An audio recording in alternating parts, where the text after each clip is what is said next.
Here we are on a rainy day in New York in the office of the CEO of the Brooklyn Public Library, which is the perfect place to be interviewing really a poet of sports science, David Epstein. Welcome.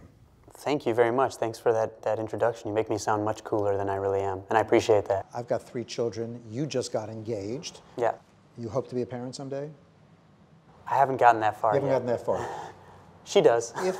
If you two were a parent, I mean, you would have a lot of stories to tell your kids, both from your personal life experience and from what you've learned in this book.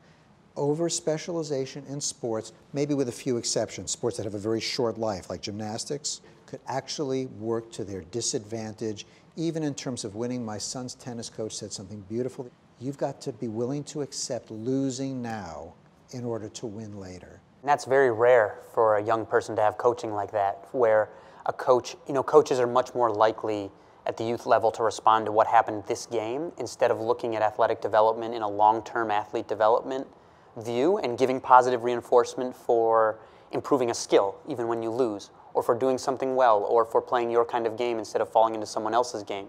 So that's kind of great to hear, and I don't think most people get coaching like that.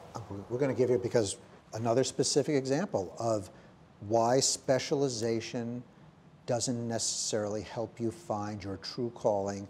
You have great information in here about the nation of Australia, which relatively speaking has so few people and so many medal winners. And how do they do it?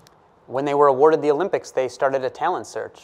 Same thing that Great Britain did when they were awarded the Olympics. And Australia became very involved in talent transfer, which is going and looking at what athletes are doing and saying, you're pretty good at this sport, but you could be outstanding at this other sport, whether because of skills they think you have or your body type. So one of the great examples of this was this woman named Alyssa Camplin, who had done a wide variety of sports. She had done yachting, she had done track and field, she'd done a bit of gymnastics. The Australian sports scientists sort of told her, why don't you try aerial skiing, which is where there's the ramp that they ski off and do sort of gymnastic movements in the air. Which couldn't be farther from the sport she was doing. Yeah, and it was tougher at first. She flew off the ramp and hit a tree early in her training.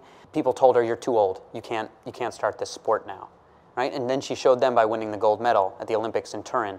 And it was hilarious because she still wasn't a good skier when she won the Olympic gold medal. On the way down the mountain to the press conference for the gold medal winner, she tripped on her skis and crushed her flowers on the way down. So she still couldn't ski, but I'm sure she wasn't worried about that when she put her gold medal on.